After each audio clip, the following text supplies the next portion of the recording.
tere tulemast, suur aitäh Lotta selle väga hea sissejuhatuse eest ja mul on suur rõõm jälle nii palju inimesi siin näha, et see on täitsa uskumatu, et te olete siia tulnud ja meil on siiralt väga hea meel, et te olete siin ja meil on ka tõeliselt põnev osa täna teile siin valmis meisterdatud ja koos väga eriliste saatekülalistega. Ja nagu Lotta tõesti mainis, meil on ka natukene uus merch tulemas. Nii et kui te tahate näha, milline välja Deltakutse turukott, siis saate pärast minna ja vaadata. Kõlab väga hästi ja toredalt. Nii, aga ma arvan, et ma ei hakkagi rohkem venitama ja ma siis tutvustan, kes meil täna on saatekülalised. Nemad on need tõeliselt superkangelased. Meil on 3 väga tarka ja toredat inimest. Esimene neist on doktor Veronika Reinhard, kes on meie Tartu Kiirabi lastereanimobiiliarst, meie Tartu Kiirabi pikaaegne juht olnud. Nüüd kohe varsti asub ta uutele väljakutsetele ja on siis Tartu Ülikooli kliinikumi uus anestesioloogia ja intensiivravi kliiniku juht. Tema on siis meie esimene külaline. Teine külaline on, kes on juba saates käinud, doktor Martin Padar, kes on Tartu Kiirabi reanimobiiliarst ja ka kliinikumis teise intensiivravi osakonna juhataja. Ja viimasena Martti Rumm, kes on Tartu Kiirabi kiirabitehnik ja kes töötab ka päästes. Nii et meil on vapustav saatekülaliste brigaad teile see kokku meisterdatud ja suure aplausi saatel kutsume nad siis siia ette minu juurde.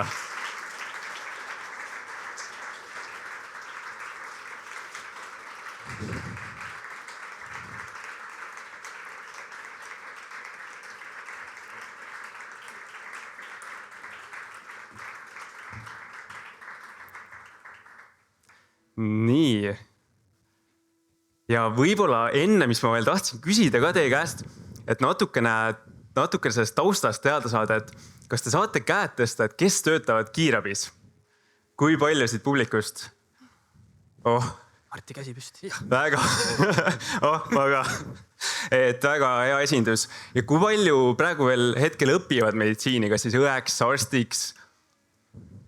Väga lahe, ja tulevik on ka siin ja väga lahe, et erakorraline meditsiin ja intensiivravi pakub huvi ja et olete siia jõudnud, et sellest on meil ainult üks suur rõõm.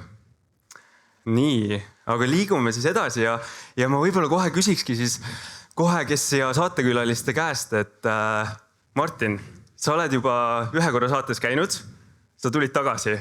See on juba esimene hea positiivne märk, et ma siis ei ehmatanud sind eelmine kord ära. No sa kutsusid, kas ma siis tulin? Ma ei andnud teist võimalust. Aga kuidas kuulajad kindlasti juba teavad sind, elustamine on meie kõige populaarsem osa. Meil just tuli ka, et kui Spotify annab siis kõikidele inimestele annab selle aasta kokkuvõtte, siis Spotify andis ka meile Deltakutse podcastil kõige aasta kokkuvõtte ja elustamine on seal kindlasti vaieldamatult topis. Aga kuidas sa üldse anestesioloogiasse intensiivravisse jõudsid? See on pikk lugu, aga sõbra Antsuga 4. kursusel seisime intensiivide vahel koridoris ja mõtlesime, et võiks abiõeks kuhugi tööle minna. Mõttes oli neuroloogia ja kirurgia, aga keegi ütles, et intensiivis on ka päris okei. Ja siis Ants läks nagu vasakule, ma läksin paremale, tema sattus esimesse intensiivi, mina 3. intensiivi, toona kopsu intensiivi. Ja siis hakkasin seal abiõina tööle ja vaatasin, et üliäge on. Ja siis sealt tuli. Ja see on siis see sama Ants, kes jõudis ka teie anestesioloogiasse. Jah, nii on. Et see oli tähtis kohtumine. Nii, Martti. Jaa. Sa oled siis Tartu Kiirabis, oled sa kiirabitehnik ja töötad ka siis päästes. Kuidas sa päästeni jõudsid või kuidas siis sinust tuletõrjur sai? No tõenäoliselt see on nüüd asi, mis on sünniga kaasa antud. Et nii palju, kui ma ennast mäletan nagu väiksest poisist peale, siis tuletõrje asja ma nagu rääkisin kogu aeg, tuletõrje autosid joonistasin kogu aeg. Aga selle juurde käis üks väike vimka, et siis kui nagu koolid said lõpetatud 2004 ja tuli nagu tööle minna, et siis läksin hoopis politseisse. et ei saanud ükski sõber aru, et mis nüüd juhtus, et miks nii, aga olin 9 aastat seal ja siis ja ega südant ei saa sundida, et jõudsin ikka sinna, kus ma tahtsin olla. Okei, nii et sul on hästi lai profiil, sa oled põhimõtteliselt kõik erakorralisete situatsioonidega tegelevad üksused läbi käinud. Jah, nii-öelda vilkuriga auto peab olema, et see on Marti töötingimus, et see peab olema sama vilkuriga sõita. No ma räägin, et see on kuidagi sünniga kaasa antud. Aga seda ma täitsa mõistan.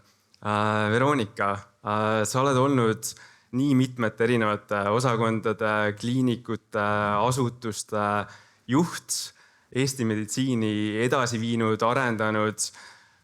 Kust tuleb see energia või kuidas sa tunned, et nüüd hommikul ärgates, et ma nüüd lähen ja muudan seda Eesti meditsiini veel? Väga hea küsimus. Ma arvan, et see on ka ehk võib-olla ikkagi geenidega.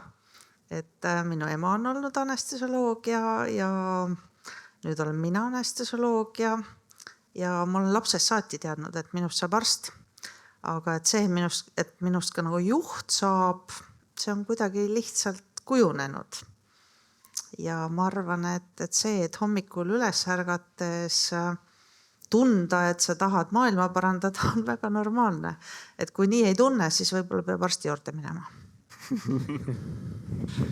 Nii, aga liigume siit kohe siis edasi ja nagu meil tavaks on, iga kord on meil siis situatsioon, mida me siis brigaadiga koos lahendame ja nüüd meil on siis avaliku salvestuse väga suur võlu ja võimalus, et me saame seda kõik koos lahendada.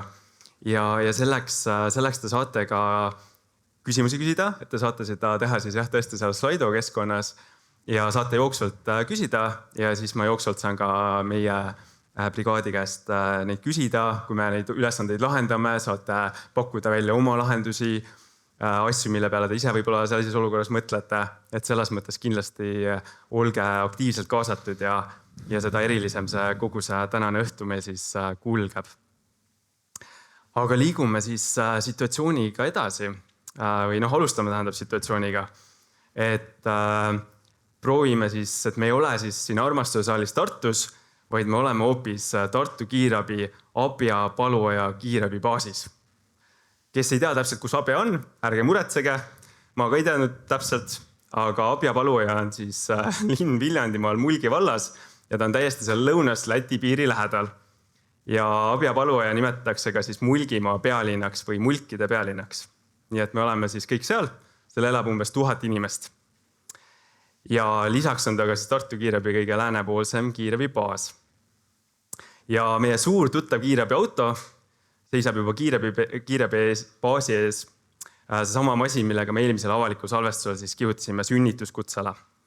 Ka seekord mahutab meid kõiki mugavalt.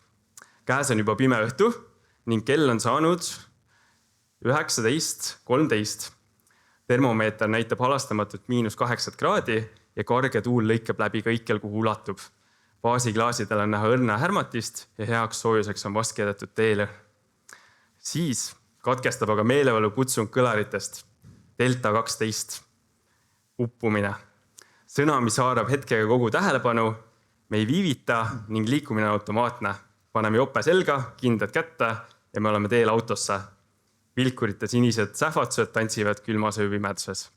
Marti juhtimisel tormab kiirabi auto üle asfalttee, jättes baasi valguse ja teeauru kiiresti selja taha. Nii, aga uppumine. Me saame esimese info. Tundmatu mees on kukkunud Kariste järves läbi jää. See on siis järv, mis asub Abjast umbes 4 kilomeetri kaugusel. Abivaja pidi abikutsumiseks minema lähimasse majja, et häirekeskusesse helistada.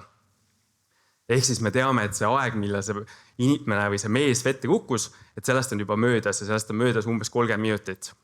Auto suundub sündmuskohale ja nüüd oleme me siis autos ja nüüd on siis see hetk, kus me saame siis natukene omakeskis arutada, et mida me siis ütleme, millest me mõtleme.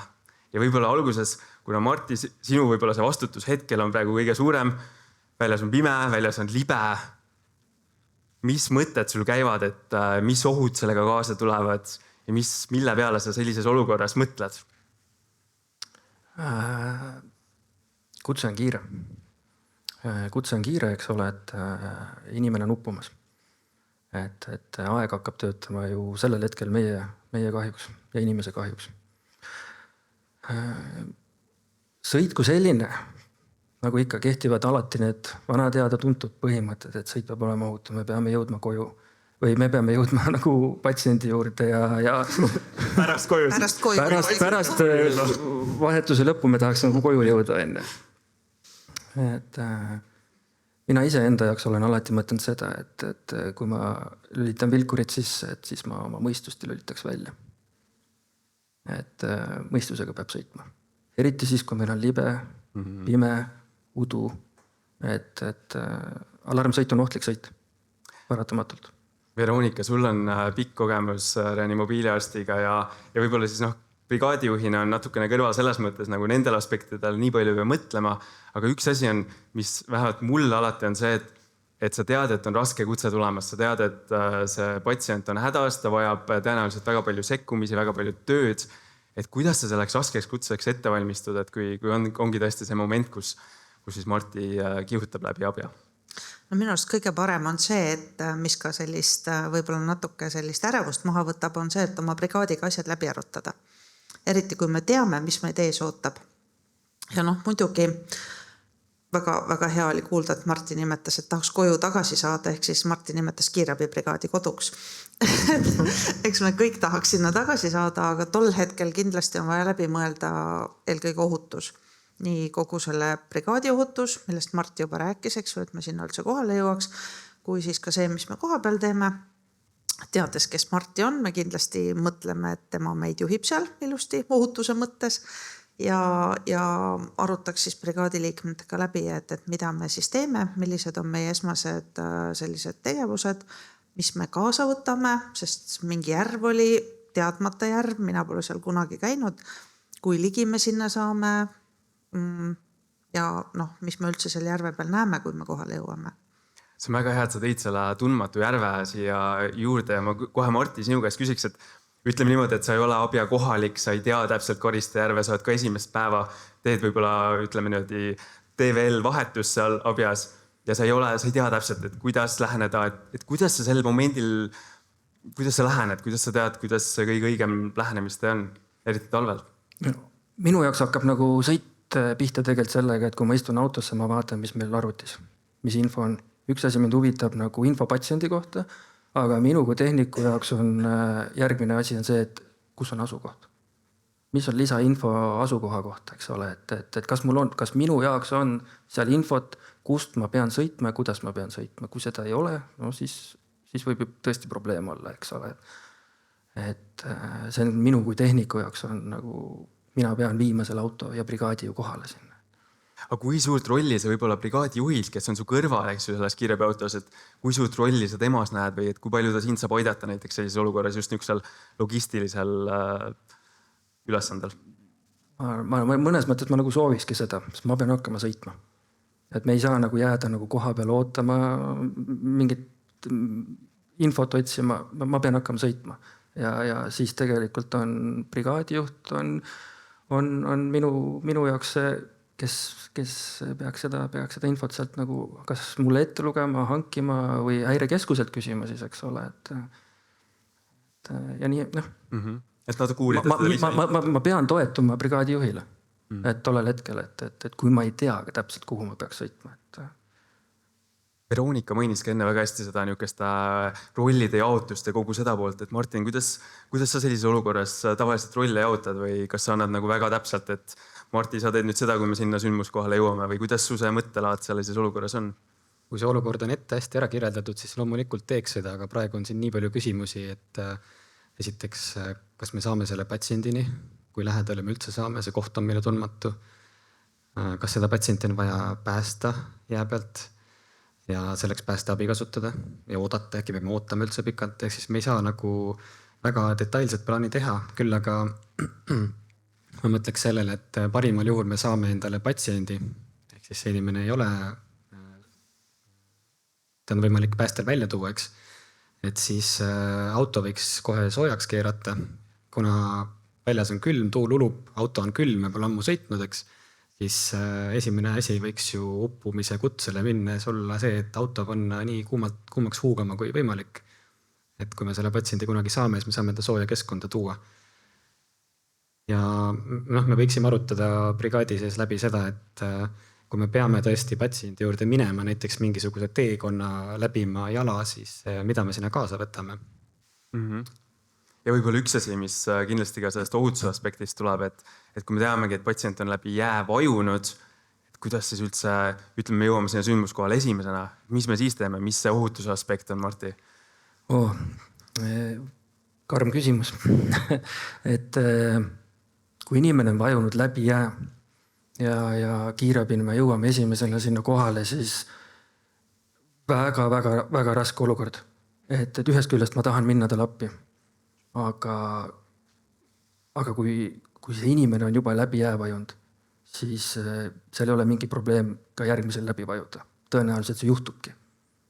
Me oleme väga halbade valikute ees, eks ole, et kas me jääme päästet ootama või me proovime ise midagi teha. Mina ütlen, et minu seisukoht on nagu küll see, et kui keegi on läbi jää vajunud, et siis kiirabibrigaadina me sinna jää peale ei lähe. Martti, aga kuidas on nende skaudilaagrist õpitud oskuste ja teadmistega, et mingi pulga viskamine või nööri viskamine või? Ja loomulikult, et kalda pealt on veel võimalik aidata. Minu meelest hakkab toimima või peaks toimuma siuke fantaasia, loovus peaks hakkama tööle.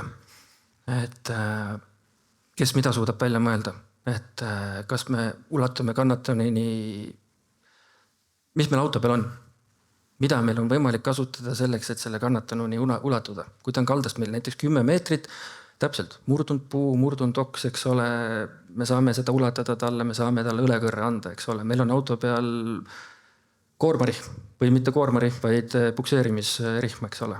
Loovus, et midagi selle inimese jaoks ära teha. Aga enda ohutus ikka eelkõige. Ja, et see on nagu inimlikult nagu nii raske küsimus, et me meedikuna, päästetena kõik tahame inimesi aidata ja siis tekib nagu see tunnelvisioon nii-öelda ja me lihtsalt jookseme nagu pea ees. Aga see on see sõnum, eks kindlasti, et nagu jää peale mitte minna. Minu poolt küll, et ühe abiandjast ei tohi saada abivajaja. Ja kui me lähme sinna jää peale, lähme sinna jääaugu juurde, siis jääaugu juures on see, et see augu ümbert on jää kõige õrnem. See sisse kukkumine on nagu väga suur tõenäosus, et päästes me ka, kui me lähme sinna, meil on varustus, me kukumegi sinna sisse tõenäoliselt, aga meil on selleks nagu varustus olemas, mis meid kaitseb, eks ole, ja meil on loomulikult ka väljaõppe ja meid turvatakse kalda pealt.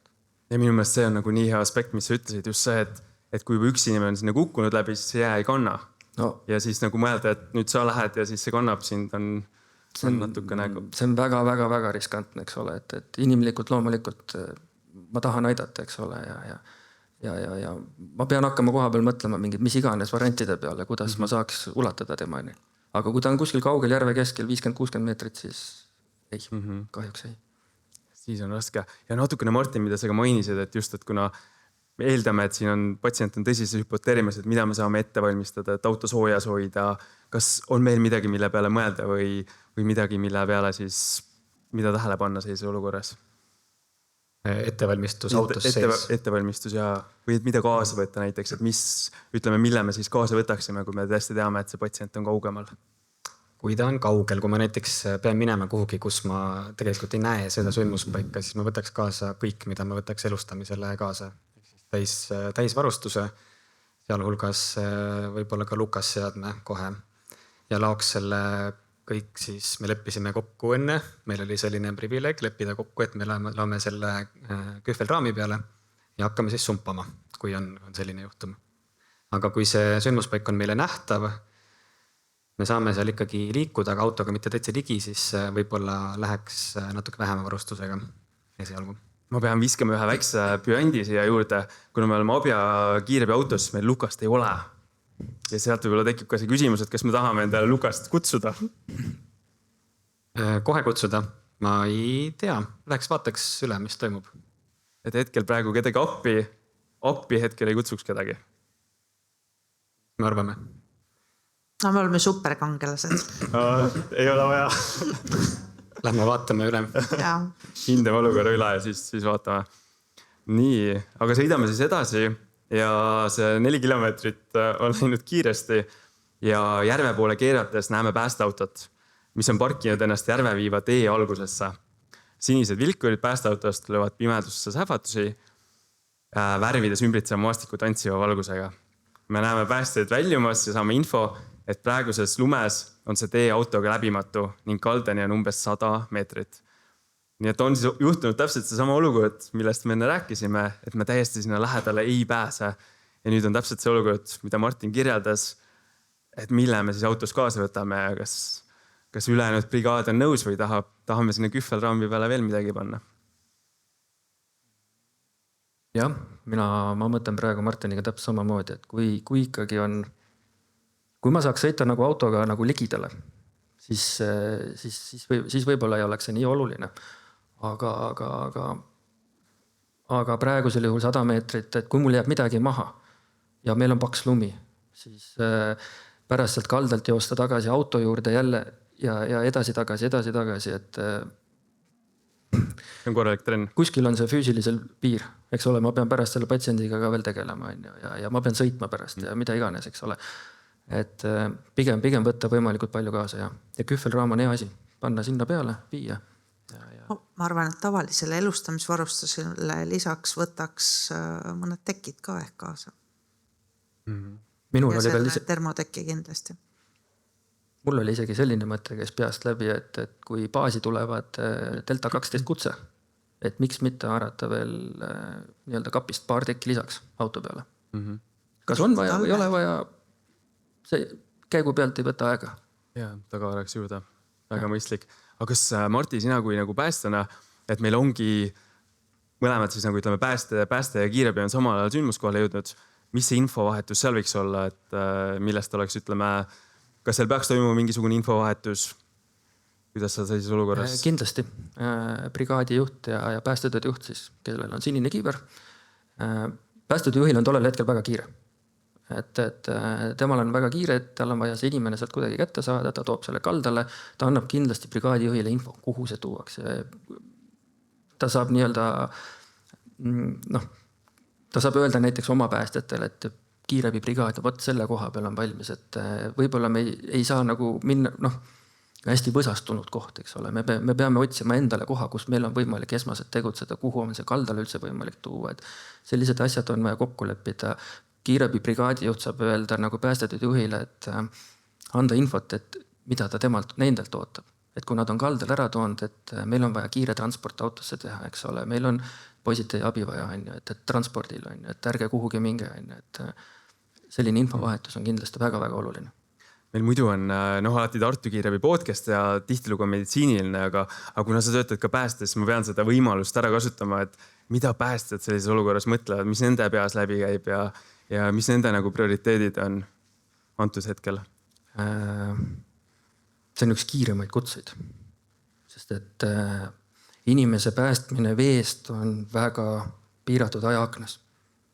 Et isegi olenemata aasta-ajast. Talvel inimene ei püsi seal jääaugus kaua, suvisel ajal inimene veepinnali peal ei püsi väga kaua. Et meil on väga kiire selles olukorras.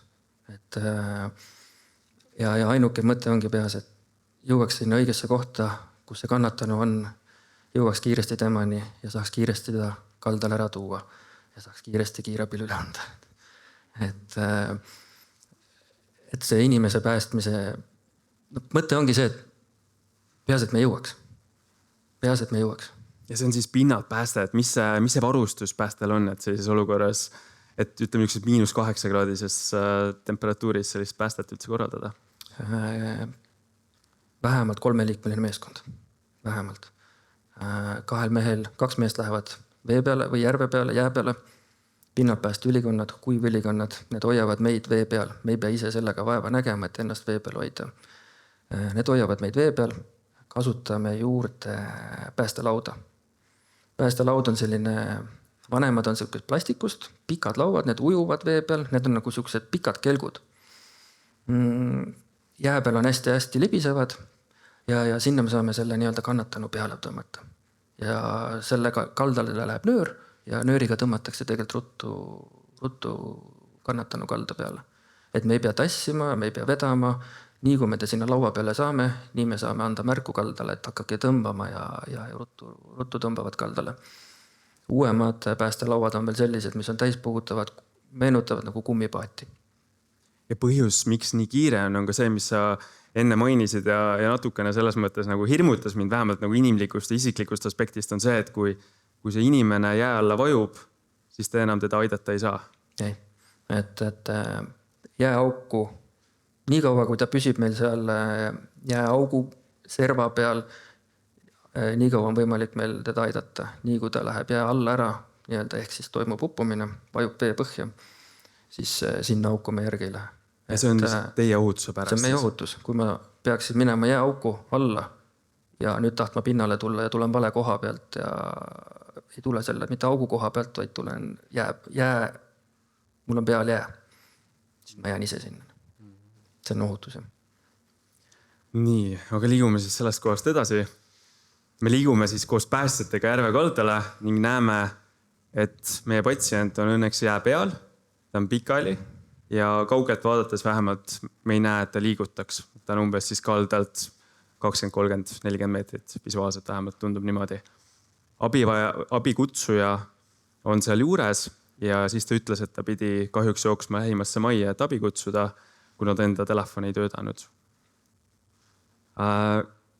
Martti veel tulles korraks veel sinu juurde tagasi, et mida pääste sellises olukorras teeb, et ta siis lähebki, kas seal on veel mingeid erinevaid nõkse või lihtsalt näetakse abivajajat ja minnakse järgi? No ikkagi põhimõtteliselt nii ruttu kui võimalik minnakse sinna jää peale ja proovitakse see inimene kätte saada. Et hea on, kui on nagu olemas inimene, kes meile suudab seda asukohta näidata. Et kui sa nagu enne ütlesid, meil on pime aeg, meil on kuskil järv, võib-olla metsajärv, ega meil valgust ei ole.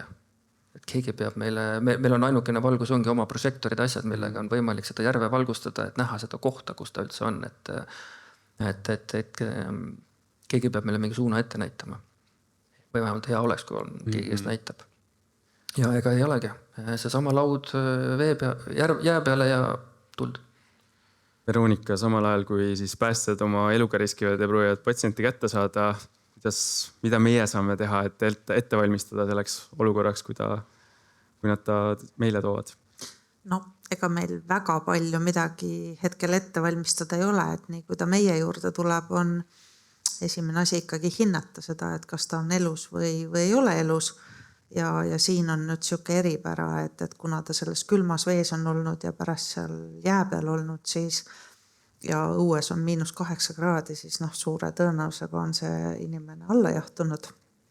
Ja siin siis tuleb silmas pidada seda, et alla jahtunud inimese elutunnuste leidmine võib olla päris keeruline, et me peame natukene rohkem selleks aega võtma. Aga kui ta elus on, siis hüpotermias patsiendi käsitlus peab olema hästi ettevaatlik, et keegi ei hakka sahmima, vaid rahulikult ja võtame siis selle aja, et ta meie autoni saada. Aga hetkel me ju veel ei tea, millega meil tegemist on. Veel ei tea, jah, saame ainult teoretiseerida ja võib-olla rääkida sellest taustast veel natukene, et Martin, kuidas me üldse hüpotermiat defineerime? Mis asi üldse on hüpotermia? No, hüpotermia on kehatemperatuur alla 35 kraadi teadupoolest. Ja mis sa veel küsid? Kas see ka kuidagi jaotub veel alaliikideks? Jaa, tänan küsimast. Me ei ole üldse harjutanud seda ette. Jah, et praeguses olukorras me räägime siis sellisest juhuslikust või peamiselt nagu keskkonnatekkesest hüpotermiast nimetatakse ka primaarseks hüpotermiaks. Et see tuleneb sellest, et inimene on liiga külmas keskkonnas liiga pikka aega. Ja see ületab siis selle inimese nagu enda soojuse säilitamise võimalused. Et sekundaarne hüpotermia on see, kus siis inimene jahtub mingisuguse haigusprotsessi tagajärel. Ja seal on sellised põhjused nagu eakatel sepsis näiteks, raske hüpotüreoos, hüpokortisolism, väga ekstreemsed vanused, eakad, väga väikesed lapsed, trauma, insult, ühesõnaga mis iganes põhjus, mis muudab inimese kas siis ebaadekvaatselt käituvaks joove, narkojoove, või siis ta kaotab mingid mehhanismid, millega ta suudab sooja säilitada, näiteks tekib joobest vasodilatatsioon ja siis ta kaotab sooja. Aga siin meil järve peal me nagu suure tõenäosusega ikkagi kahtlustame seda primaarset ehk siis keskkonnatekkest hüpotermiat. Vähe tõenäoline, et siin on midagi muud, võib-olla joove, mis pani inimest valesid valikuid tegema. Ja sa väga kenasti mainisid natuke neid mehhanisme, aga kuna meile üldse Deltakutses väga tihti nagu arutame selle füsioloogia tausta üle ka, et mis võimalused üldse nagu siis inimorganismil on, et soojust toota ja võib-olla mis mehhanismide kaudu me siis soojust ka kaotame? No inimene on üldiselt väga kehv soojuse tootja, et inimese areng on toimunud kuskil väga soojades regioonides ekvaatori lähedal ja meil on mehhanismid, kuidas soojust ära anda, aga soojust toodame me põhimõtteliselt Maraku ainevahetuse teel. See tase on suhteliselt konstantne igasugustes erinevates seisundites, täiesti puhkeolekus kui ka mingis väga suures füüsilises stressis. Me ei suuda oma baasainevahetust väga tõsta, et soojust rohkem genereerida. Aga millega me saame soojust genereerida, on tahtlik ja tahtmatu lihastöö ehk siis lihasvärinad, mis tekivad kerge hüpotermia korral ja siis lihtsalt füüsiline aktiivsus, millega ekstreemjuhtudel on võimalik kuskil 20 korda tõsta energia kasutamist, aga seda loomulikult mitte väga pikaajaliselt. Et need ongi variandid, kuidas soojust saab. Ja saame soojust ka keskkonnast, aga inimene väga ei sõltu, et inimene tavaliselt oma temperatuuri hoiab väga kitsas vahemikus, peamiselt nagu kehasiseste protsesside abiga. Aga kaotamiseks on võimalusi muidugi väga palju. Et kaotada saab füüsikaliste meetoditega, et on variant konduktsioon, me kaotame soojust siis läbi otsese kontakti mingisuguse külma kehaga, näiteks maaslamades, siis konvektsioon ehk siis õhuga. Ja see sõltub eeskätt sellest nagu temperatuuri erinevusest ja sellest, kui hästi see õhk vahetub. Siis soojuskiirgumine, mis inimese puhul ei ole väga suur teema, aga jällegi nagu mängijaks on see, et kui suur on erinevus inimese keha ja siis selle väliskeskkonna vahel ja siis lõpuks on aurumine ka, millega kaotame. Et neid mehhanisme, millega kaotame, on päris palju. Ja siin kindlasti sellel juhul ka.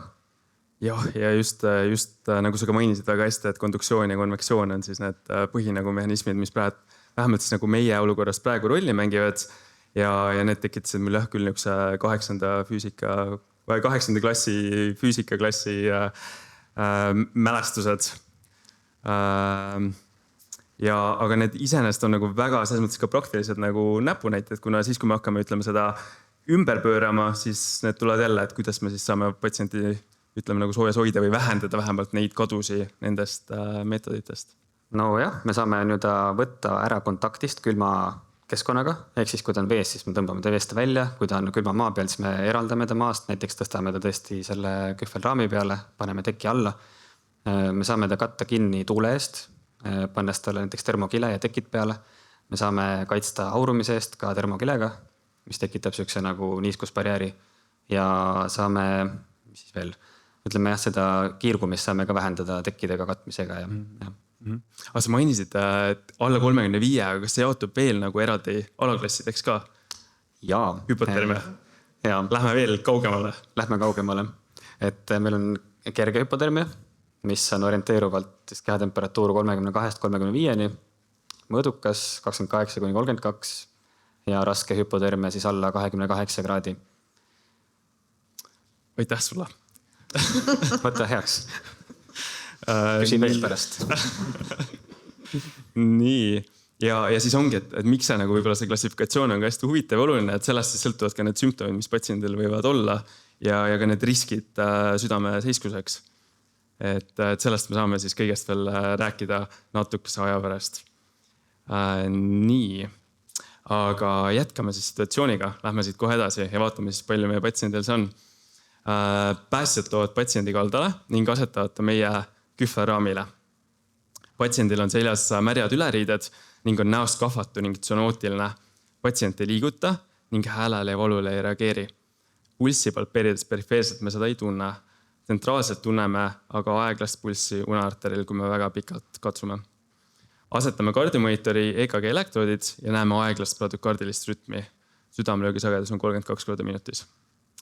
Ja üks asi, millest me võib-olla ka veel ei rääkinud, aga millest võiks ka võib-olla rääkida, Martin, kui me jätkame seda sama vestlust, mis meil siin enne oli, et mis on siis nii-öelda siis revised Swiss system või siis ütleme, mis see eestikeelne vastand võiks olla täiendatud niisugune klassifikatsioon, mille järgi on siis nagu jaotatud see hüpotermia raskusaste ja südameseiskuse riski seos omavahel.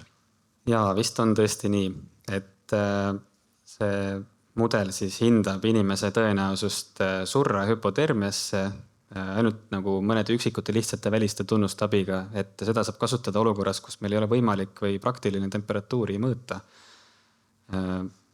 Ja põhimõtteliselt on 4 kategooriat, eks, et kui meil on ärkvel patsient, kes siis ja teadvust me hindame selle lihtsa AVPU järgi, ehk siis A on alert, on ergas kirka teadvusega, V ehk siis vastab kõnetamisele, P ehk siis pain vastab valule ja U ehk unresponsive ehk siis ei vasta valulikule stiimulile. Et kui ta on A, siis ta on teadvusel järelikult tal, või kuidas see nüüd oli? Mis on tal kerge hüpotermia. Et kui tal on põhimõtteliselt mingid muud tunnused, et anamnees viitab hüpotermiale, aga ta on ärkvel, siis tal on kerge hüpotermia, tema risk nagu sellest surra lähiajal on väga väike. Siis kui ta vastab verbaalselt, elulised näitajad on siiski olemas, siis ta võiks olla mõõduka hüpotermia patsient ja risk kasvab. Kui ta vastab valule, aga elulised näitajad on olemas, siis ta on tõenäoliselt raskes hüpotermias ja kui ta ei vasta ja elulisi näitajaid ei ole, siis me loeme inimese surnuks, et siis on see 4. aste. See on minu interpretatsioon sellest. Jaa, see 4. aste on põhimõtteliselt on siis nagu südameseiskuses etapis. Et kas mulle väga meeldib see sellepärast, et just kuna prehospitaalselt või ütleme, see on siis keha tüvetemperatuuri on väga raske mõõta ja saada nagu mingit objektiivset hinnangut. Ehk siis selle järgi saab iseenesest nagu väga hästi klassifitseerida ja selle kirjelduse järgi on ta siis meil nii-öelda stage 3, ehk siis ta südameseiskuse risk on väga suur. Ehk siis mida ka Veronika väga ilusti enne mainis, et kui me selle patsiendi kätte saame, et siis võimalikult vähe teda liigutada just selle mõttega, et ta ei läheks fibrilleerima meil. Kas veel mingid eripärasi hüpotermilise patsiendi läbivaatuse osas peale selle, et olla võimalikult ettevaatlik võib-olla kõikide niisuguste liigutustega? Veronika. No vaata, ma seda enne juba ütlesin, et tuleb aega võtta. Et kas või see, et lugeda tema hingamissagedust. Tavaliselt me oleme ju harjunud, et teeme seda 10-15 sekundit ja asi on selge, et siin võib minna terve minut, et aru saada, kas ta hingab ja palju ta hingab. Ja kui me nüüd paneme patsiendile kardiomonitooringu peale, siis on see patsient prodükardiline ja väga suur risk on peaga asi sassi ajada, et mõlemad pidi, et ühelt poolt nagu arvata, et kui ma pulssi ei tunne, et siis on pea või vastupidi, et vaadata, et monitoril on ju organiseeritud rütm, aga tegelikult on juba peaga tegemist. Ja ega mingit väga head sellist kiiret lahendust ei ole, et kuidas öelda, et me saame aru, et elus on, et ikka see, et katsuda tsentraalset pulssi, katsuda ERC juhend soovitab ka ultraheli näiteks appi võtta, kui siuke asi olemas on ja võttagi natuke rohkem aega. Ja üks asi veel, mida kindlasti hüpotermiast patsientidel tuleks hinnata, on veresuhkur. Et me tegelikult ju kõik hindame teadvushäirega või teadvuseta patsiendil seda veresuhkurt, aga hüpotermiast patsientidel on see hästi oluline, sest et nad on oma glükoosivarud ära kasutanud, üritades kehatemperatuuri tõsta. Muidugi hiljem jälle hakkab veresuhkur tõusma, et oleneb, mis etapil me selle patsiendi kätte saame. Ja minu meelest siin nagu selleks võib-olla podcastiks ette valmistades ka ja lugedes, millised on need sümptomid, kui on tõesti väga raske hüpotermia, see põhimõtteliselt vastavad täpselt nendele kriteeriumitele, mida me tavaliselt kasutame siis surma tuvastamiseks. Ehk siis tal võib puududa täielikult, tal võivad olla pupillid laiad, A-reaktiivsed, tal puudub korneaalrefleks, tal ei ole siis nuku Dolsai refleksi, koolnu kangestus võib olla lihtsalt sellest jäätumisest ja koolnulaigud ei ole ka nagu ütleme, et need võivad näha välja nagu koolnulaigud, aga tegelikult... suht raske on hinnata seda, kui inimene on nagu väga külm ja niikuinii valge. Et just nagu see moment ka, et mitte siis liiga vara kedagi surnuks kuulutada. Just. Ja no ma arvan, et õues me ei hakka keegi ju seda kehatemperatuuri mõõtma, et selles mõttes on see kliiniline hindamine hästi hea. Kas või see revised Swiss scoring, et enam-vähem paika panna. Ja sealt võib-olla tulebki see mu järgmine küsimus kohe, et me oleme seal järve kaldal praegu hetkel, meil on kiirabiautoni on 100 meetrit, et palju me seal järve kaldal aega üldse vedame, et mis me teeme, et me teame, et tal tsentraalne pulss on olemas ikkagi, EKG peal on näha 32 löögisagedust. Mis me nüüd teeme, et kas me läheme kiiresti kiirabiautosse või teeme selle järve kaldal veel midagi? Või meil hakkab selle endalgi külm ikka autosse. Enda ohutus ikkagi kõigepealt, et see on ka oluline. Ma mõtlen ka, et meil on ju oluline info käes, et on elus tegelikult ilmselt väga tõsiselt alla jahtunud, aga me oleme ta rindkere lahti kakkunud, et panna tal EKG peale. Me seal mõtiskleme selle veresuhkru üle ja tegelikult meil on nagu kogu info olemas, et ruttu minekut teha sealt. Et me kataks ta kinni.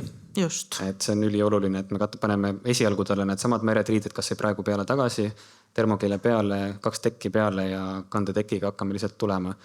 Mis ma veel mõtlen, et ilmselt tahaks panna talle peale hapnikku. Ma loodan, et me oleme selle kaasne võtnud, sest et väga võimalik, et tal on mingi hetk pea seal vee all ikkagi ära käinud, ta võib olla vett aspireerinud.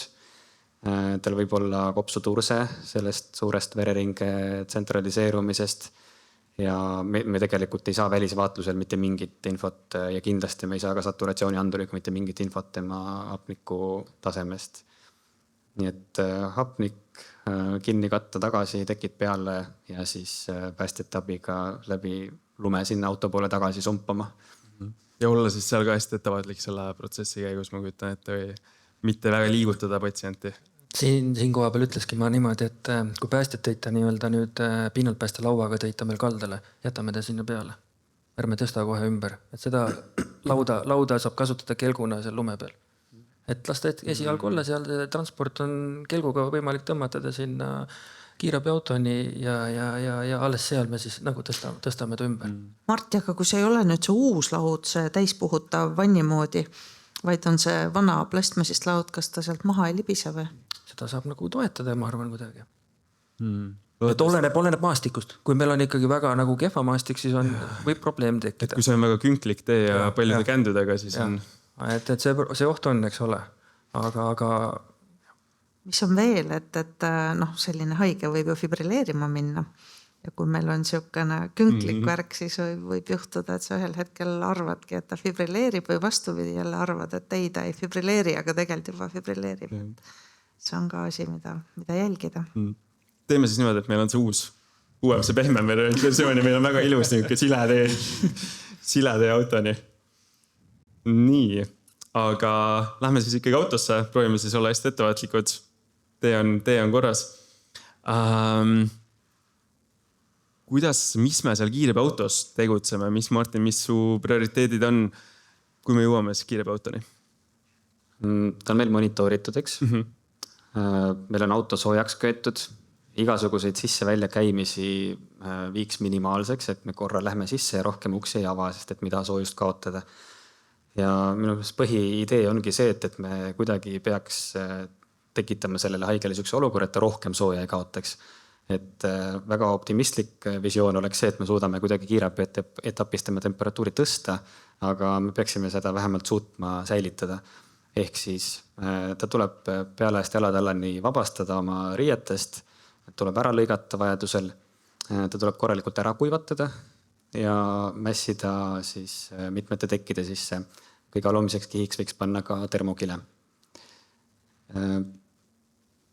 Ja siis tegelikult selle lahti riietamise käigus, need asjad toimuvad ju paralleelselt, et me saame vaadata üle tegelikult tema keha, kas tal on mingisuguseid traumatunnuseid, kas tal on kuskil mingit külmumust.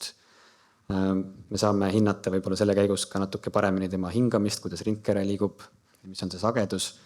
Võime proovida mõõta põhimõtteliselt ka tema vererõhku. Ja need oleks võib-olla esimesed asjad. Ja veresuhkur, seda ma tahaks teada, aga ma väga vist ei usalda seda sõrmeotsa torke suhkrut sellises olukorras, et tal ei pruugi seal ka erilist perfusiooni olla. Ehk siis pigem arvaks, et võiks talle ka veinikanüüli üritada kohe panna. Ja siis otsa sealt võtta siis nii-öelda veri selleks.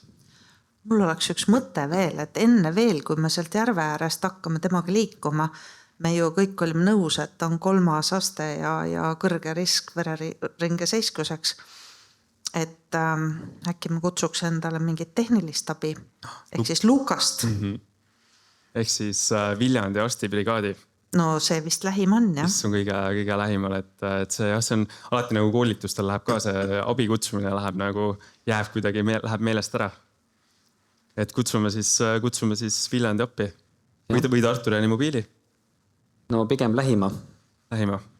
Viljandi arstibrigaadi. See on umbes siis 35 kilomeetrit. Sest risk seisma jääda on vist päris suur ju. Ma arvan, et sul on õigus. Aga üks, mida võib-olla veel mõelda, et ilmselt see rütmihäire, mis tal tekib, on šokeeritav rütm, et võiks talle labad panna peale mingis etapis, kui ta rindkere paljas on. Ja siis võiks ju proovida teda kraadida ka. Kuigi see otseselt ei muuda nagu tõsiselt meie käsitlust, aga võib-olla see omab mingit informatsiooni siiski. Mis võimalused meil on?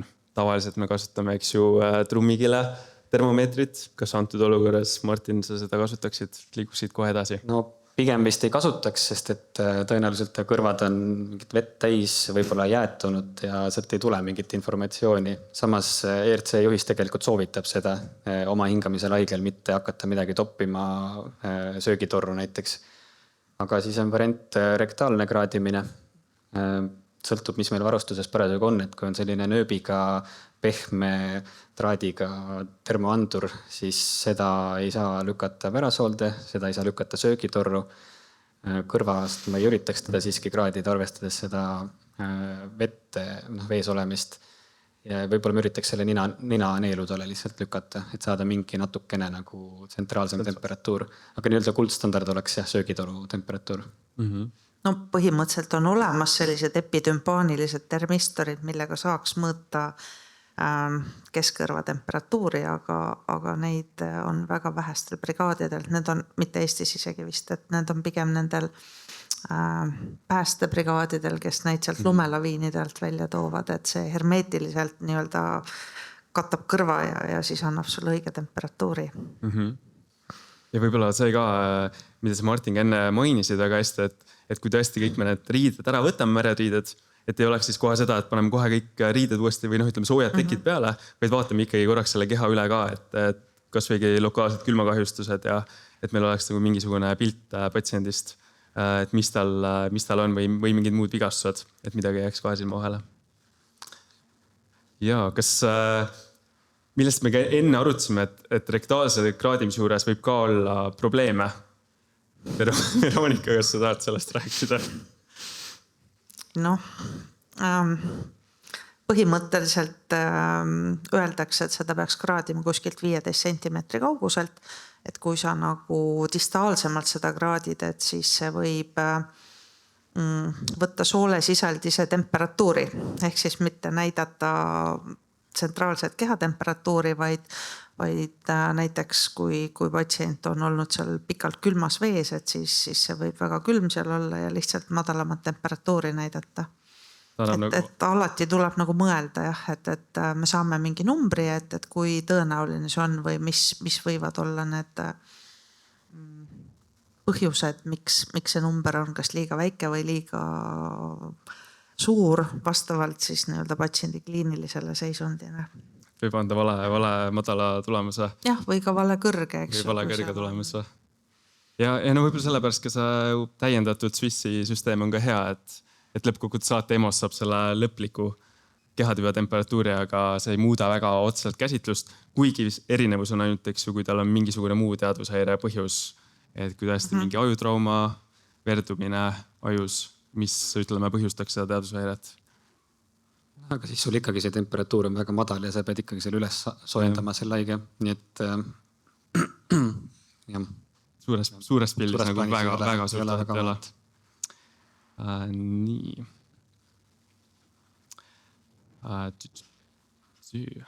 No võib-olla see täpne kehatemperatuur natuke mängib rolli siis, kui see patsient ei ole päris teadvuseta ja me nagu haiglat hakkame valima või? Jah, seda küll. Ja põhimõtteliselt nagu kerge hüpotermia korral võib-olla ta ei pea üldse haiglasse minema, eks. Aga sellisel juhul nagu praegu võib-olla, kui me eeldame, et on ikkagi teadvuseta, siis see on raske hüpotermia, et siis ta võiks igatahes minna kunagi regionaalhaiglasse.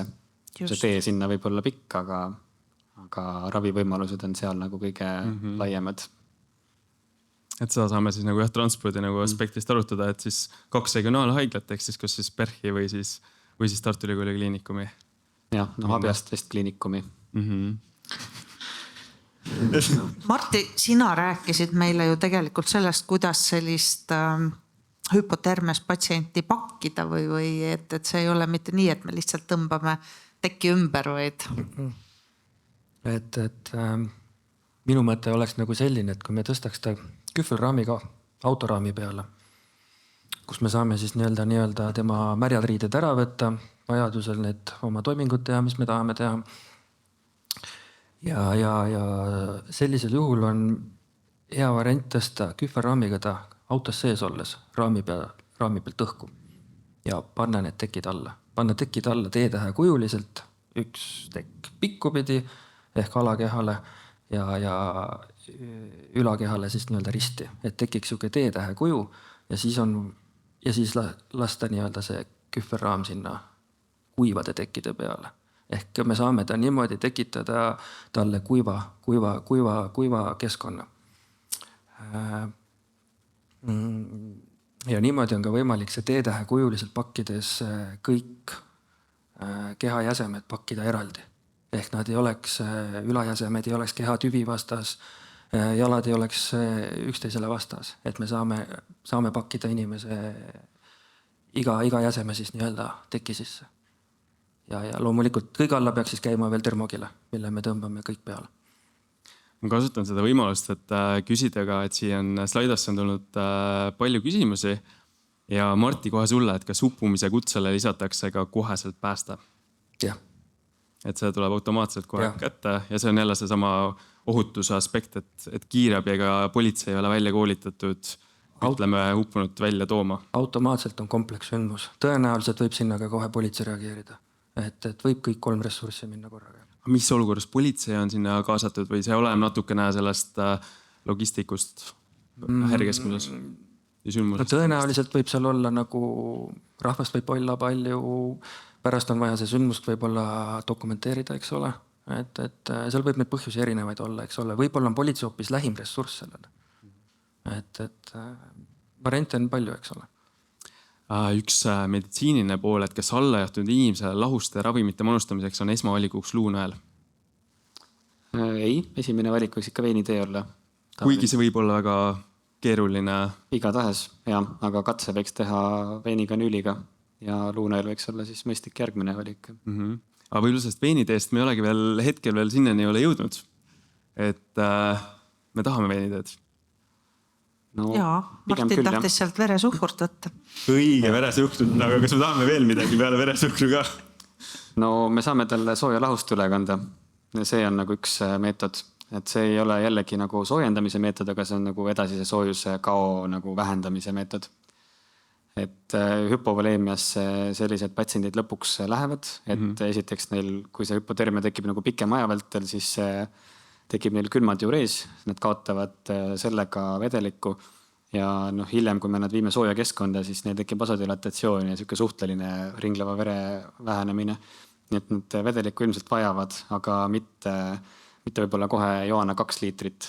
Nii et sooja vedeliku infusiooniga ma alustaks see võiks olla nagu väga kiire poolusena, sest et kui me seda sealt vaikselt tilgutame, siis see jõuab meil toas juba maha jahtuda, ehk siis kiirabiautos.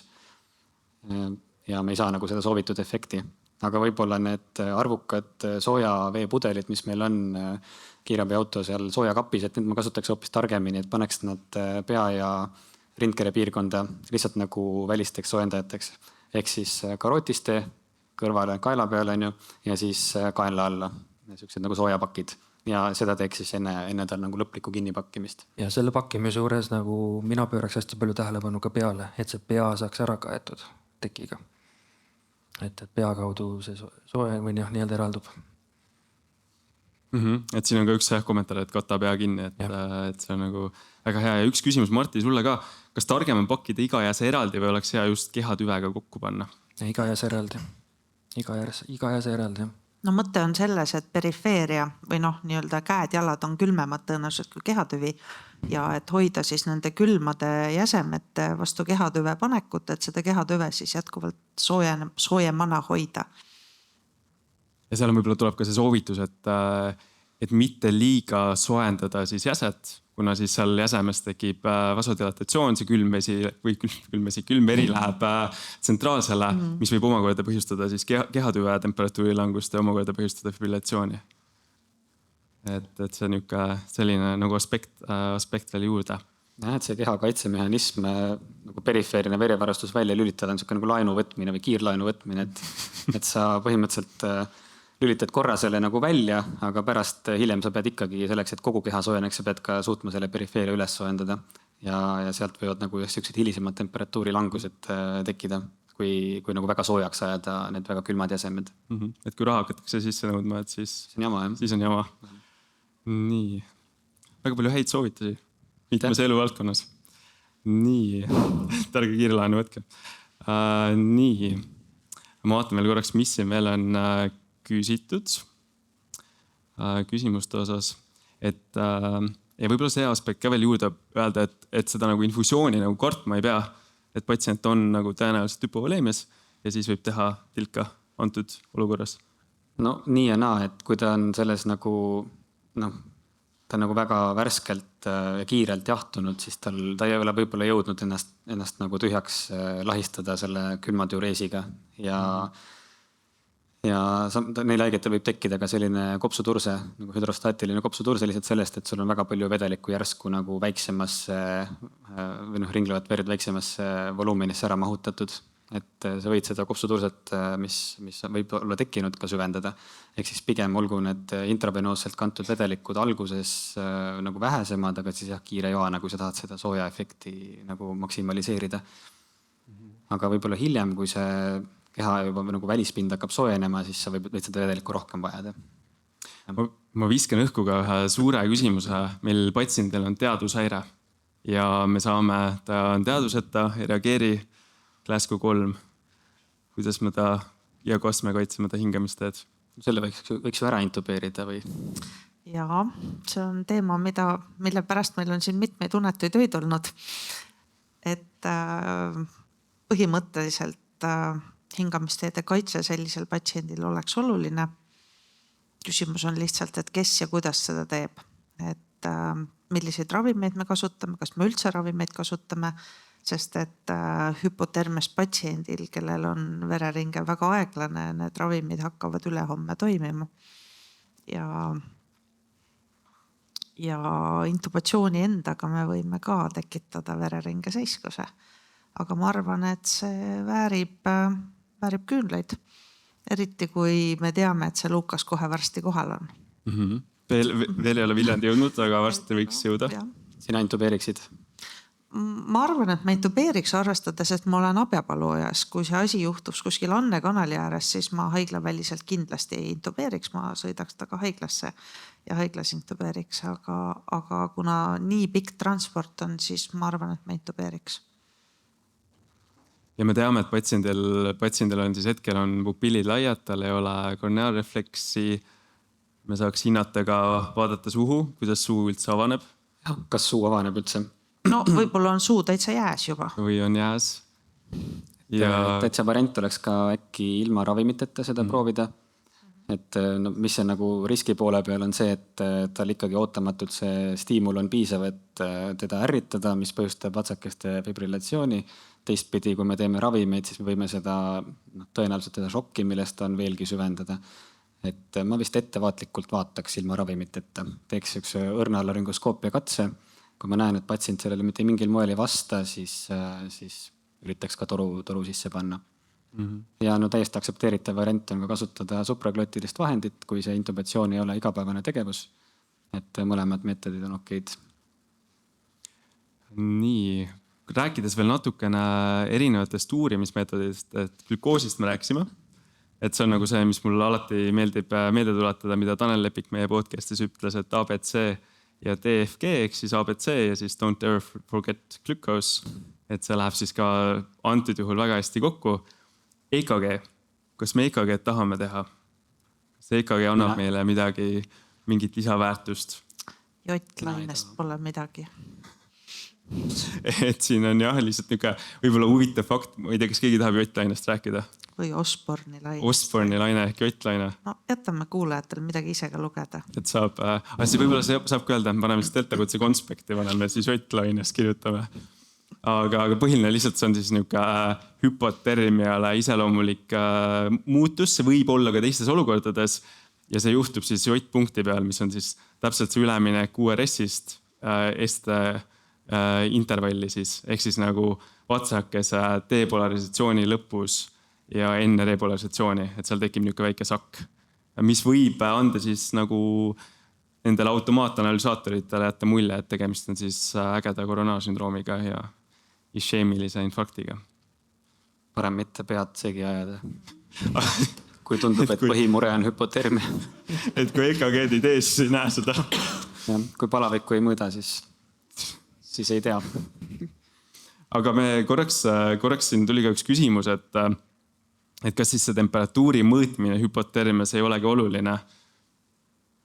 Et natukene seda me arutasime, rääkisime nendest erinevatest viisidest, et me ikkagi kindlasti prooviks, kindlasti vaataks, kindlasti rektaalselt hindaks ja paneks selle kirja, aga me siis ei saa seda nagu lõpuni 100% usaldada. Jah, aga on ikka oluline, et selles mõttes selle katse peaks tegema, sest et kõik patsiendid ei ole nii sügavalt hüpotermilised nagu meie oma, kes on eeldatavasti ikkagi alla 28 kraadi ja seal tõesti me teame, et on meid kasutaja elustamisel ravimeid näiteks ja defime ainult 3 korda ja nii edasi. Et kui patsient on kergemas hüpotermias, siis seal selline piirväärtus nagu 30 on see, kus ravimite osas on juba teistsugused soovitused, samuti defimise osas.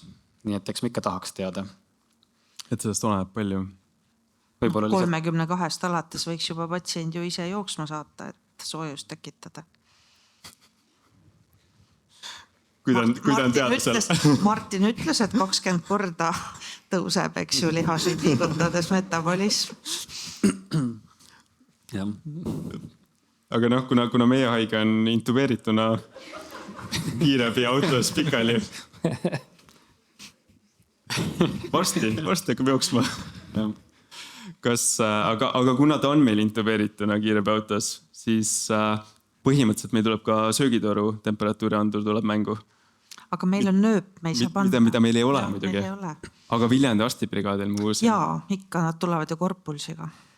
Et siis võib-olla äkki saab jälle neid tänu neile saab ära kasutada selle. Nii, aga lähme siis selle case'iga edasi, et esmase siis diagnostika järgselt saame me elulisteks näitajateks hingemissageduse 6 korda minutis. Me ikkagi saime ka saturatsiooninumbri, aga me saime selle kõrvast, et kus siis tihtilugu vasokonstriktsioon on väiksem ja siis kõrvast on suurem lootus saada. Saime 88%. Auskultatoorselt on kopsude kuulatusel nõrk hingamiskahin ja kapilaartäituvus on väga pikenenud, mis on ka ootuspärane. Vererõhk on 80-40 ja me saime kehatemperatuuri rektaalselt, saime 23 kraadi. Pupillid laiad, valgusele reageeri, koronaarrefleks puudub, veresuhkur normis ja meil on siis patsient on ka nüüd intubeeritud. Me rääkisime ka nendest soendamismeetoditest ja välistest ja sisemistest. Kas meil on veel midagi või tegelikult rohkem otseselt no see intubatsioon võimaldab, meil on ju seda, et välja hingatavad gaasid soojendavad ka sisse hingatavaid selles šlangis, et see on nagu positiivne, aga see ei ole nagu ekstra meetod. Ja ma kahtlustan, et meil selles Abja-Palu ja autos ei ole hingamisaparaati. Meil on ambu, eks. Siis ei ole seda varianti ka. Aga ega siis no varsti tuleb Viljandi. Väga muud ei olegi, eks.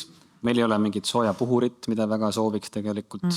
Meil on lihtsalt sooja tuba, meil on tekid ja soojad pakid kaenla all ja kaela ümber ja siis sooja vedelik veini kaudu. Äkki me peaks hakkama liikuma. Diislit, jah. Ja. Oleme hästi pikalt rääkinud küll. Aga enne tuleb see küsimus, et kuhu me liigume. Sellepärast, et nüüd me teame, et patsiendi kehatemperatuur on 23, ehk siis jääb siis ikkagi 2 regionaalhaiglat, ehk siis praegu antud juhul 1 regionaalhaigla. Ma olen kallutatud, ma valin Tartu.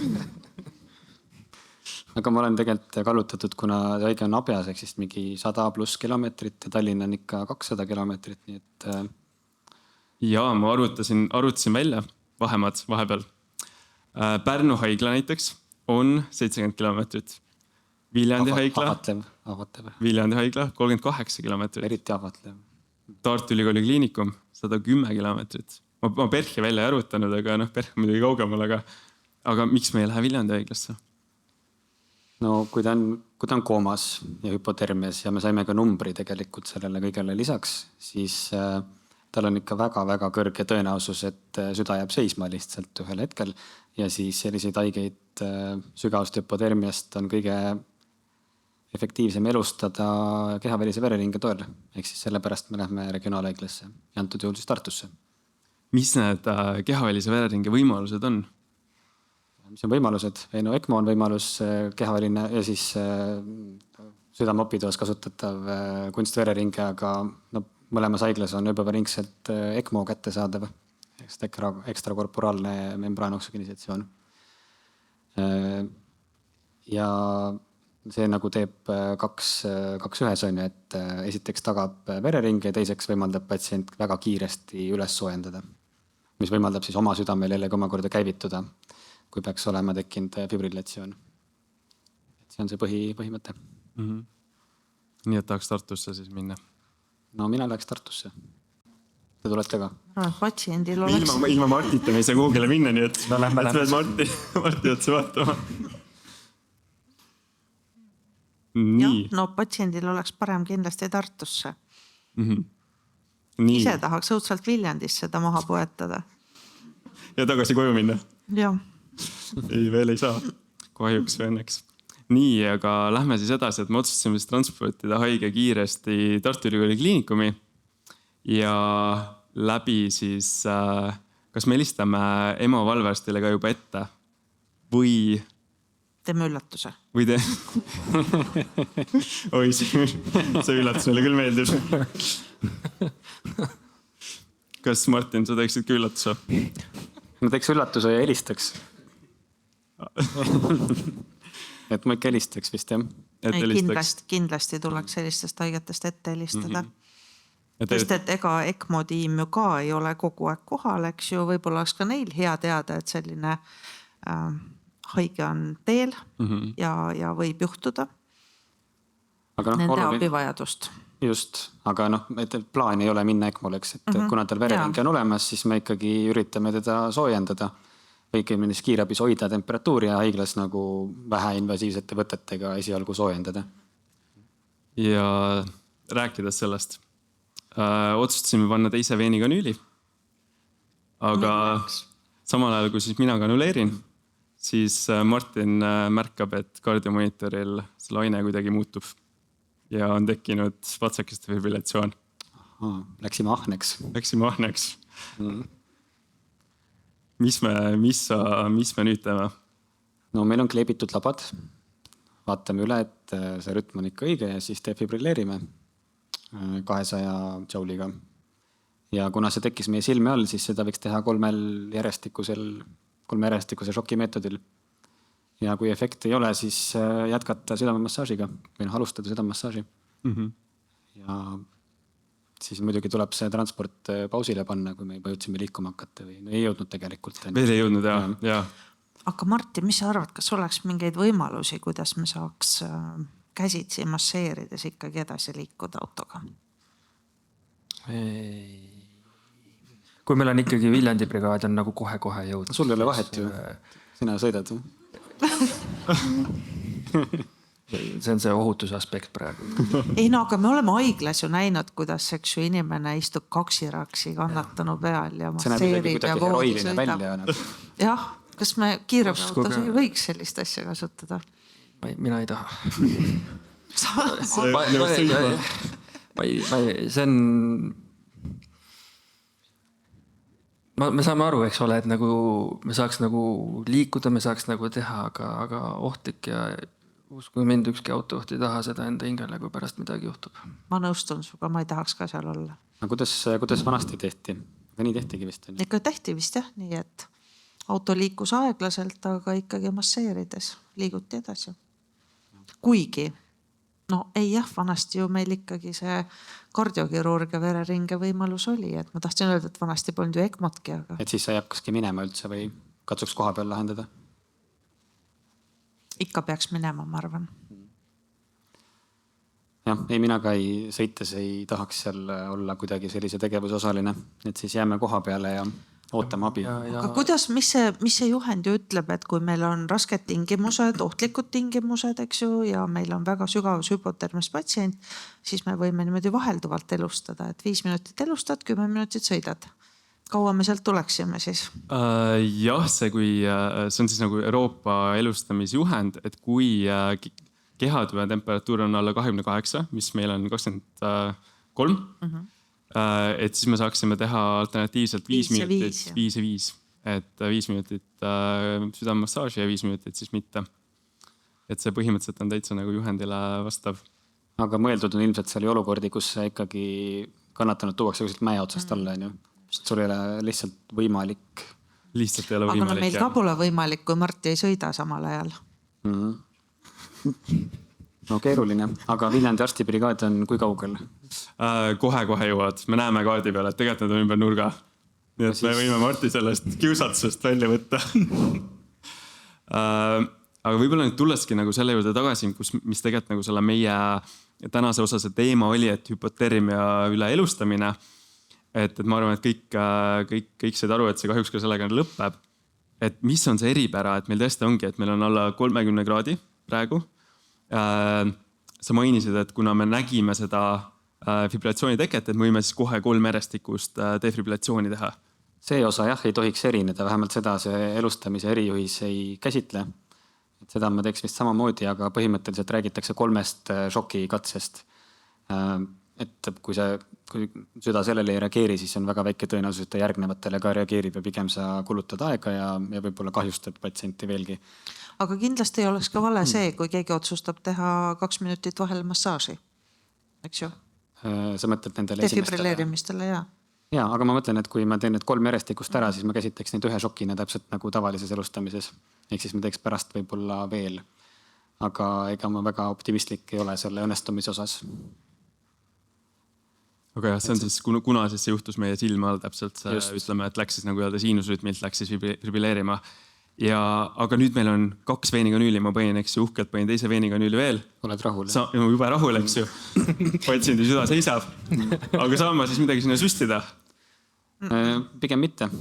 Ma arvan, et ravimeid ta praegu ei aja, sest et tal ilmselt on endalgi väga kõrge katehoolamiinide tase vereseks ja need ravimid, mis me manustame, nad ei avalda head toimet tegelikult.